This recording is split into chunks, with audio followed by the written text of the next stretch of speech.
Bonjour à tous, donc bienvenue dans cette petite vidéo explicative du système solaire et donc des planètes qui sont en mouvement autour du Soleil. Donc vous le savez tous déjà, les planètes autour du Soleil n'ont pas un mouvement véritablement circulaire, mais plutôt un mouvement quasi circulaire. Donc c'est-à-dire que c'est pas tout à fait un cercle, c'est presque un cercle, mais pas un cercle. Et ça ne peut pas être autrement dans le système solaire, puisque, mis à part tout ce que l'homme envoie dans l'espace, où il peut lui donner un mouvement circulaire, sinon, naturellement, les trajectoires des astres autour d'autres astres ne sont pas circulaires, ne peuvent jamais être parfaitement circulaires. Bon, dans l'espace, et plus particulièrement dans le système solaire, il y a 8 planètes. Les planètes les plus proches du Soleil sont Mercure, Vénus, la Terre et Mars, et les plus éloignées sont Jupiter, Saturne, Uranus et Neptune. Ces planètes ont une vitesse autour du Soleil qui est différente. Donc vous avez ici dans le tableau qu'il y a là, donc qui est également sur votre livre, ce tableau qui regroupe les vitesses des planètes autour du Soleil. Vous voyez que ces vitesses sont bien différentes les unes des autres. Ces vitesses sont exprimées en kilomètres par heure, c'est-à-dire en une heure. Ces planètes parcourent ce nombre de kilomètres-là. Donc par exemple, si je prends Jupiter ici, Jupiter parcourt 47 160 km en une heure, donc à une vitesse de 47 160 km par heure. Si je prends l'exemple par exemple de Mercure, Mercure a une vitesse de 172 440 km par heure, autrement dit, Mercure parcourt autour du Soleil une distance de 172 440 km en une heure. Il faut quand même se rendre compte que c'est une vitesse très importante, et Mercure est la planète la plus proche du Soleil. En ce qui concerne la Terre a une vitesse de 107 280 km par heure, c'est-à-dire qu'elle parcourt en ce moment 107 280 km en une heure. Alors bien évidemment, ça ce sont des vitesses moyennes pour chacune des planètes, mais en moyenne, la Terre parcourt 107 280 km en une heure. Et il faut qu'elle parcourt donc une grande distance pour pouvoir faire un parcours d'un an autour du Soleil avant d'arriver à la position à laquelle elle est partie. Donc, dans la petite animation qu'il y a là, où la vitesse est accélérée, d'ailleurs je vais ralentir pour pas que le temps défile trop vite sur l'animation.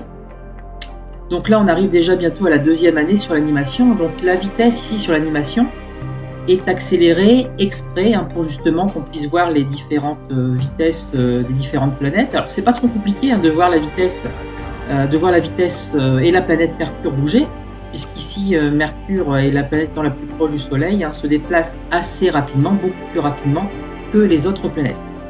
Elle a une distance de 59 millions de kilomètres à parcourir autour du Soleil, donc ce petit anneau-là représente en réalité une distance de 59 millions de kilomètres, et elle le parcourt en 87 jours, ce qui est très rapide, puisqu'on a vu que sa vitesse était très rapide à l'instant.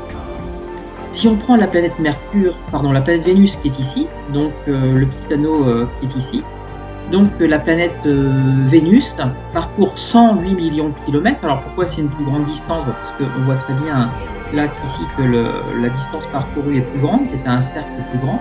Alors encore une fois, pour l'animation, ce sont des cercles qui ont été représentés, mais en réalité ce sont presque des cercles, mais pas des cercles. Et donc Vénus, si je reviens à Vénus parcourt 108 millions de kilomètres en 224 jours. Puis ici, la planète sur laquelle on est en ce moment, la Terre, donc il y a 150 millions de kilomètres à parcourir autour du Soleil, elle le parcourt, comme on le sait, en 365 jours. Alors, elle le parcourt en 365 jours et quart. C'est-à-dire que tous les ans, en fait, on ne tient pas compte d'un quart de jour, mais on rattrape ce quart de jour tous les 4 ans, ce qu'on appelle les années bissextiles, en mettant un jour supplémentaire tous les 4 ans. Donc avec des années à 366 jours. D'ailleurs, l'année 2020 est une année bissextile avec 366 jours. Puis ensuite la planète Mars ici, et ensuite entre Mars et Jupiter, vous voyez qu'il y a une zone quand même assez grande Alors, c'est pas que cette zone ne contient rien, au contraire, elle contient beaucoup de corps rocheux, ce qu'on appelle la ceinture d'astéroïdes. Là, ils ne sont pas représentés ici. Mais ici, il y a un grand nombre d'astéroïdes qui sont en mouvement, donc entre la trajectoire qu'on appelle une orbite, entre l'orbite de Mars et l'orbite de Jupiter. Les planètes donc qui sont au-delà de la ceinture d'astéroïdes, eh bien, sont des planètes qui ont une très grande distance à parcourir, qui n'ont pas une vitesse aussi rapide que Mercure. Donc c'est pour ça que même ayant une vitesse assez importante sur l'animation ici, on voit que Jupiter a parcouru à peine la moitié de sa trajectoire, puisqu'elle est partie d'ici. Donc là, nous avons, depuis que je suis en train de parler, 5 ans qui se sont parcourus, temps pendant lequel les planètes ont fait différentes trajectoires autour du Soleil. Pour voir les autres planètes, comme Saturne, Uranus et Neptune, il va falloir s'éloigner un petit peu du centre du système solaire. Le centre du système solaire, c'est ici avec le Soleil.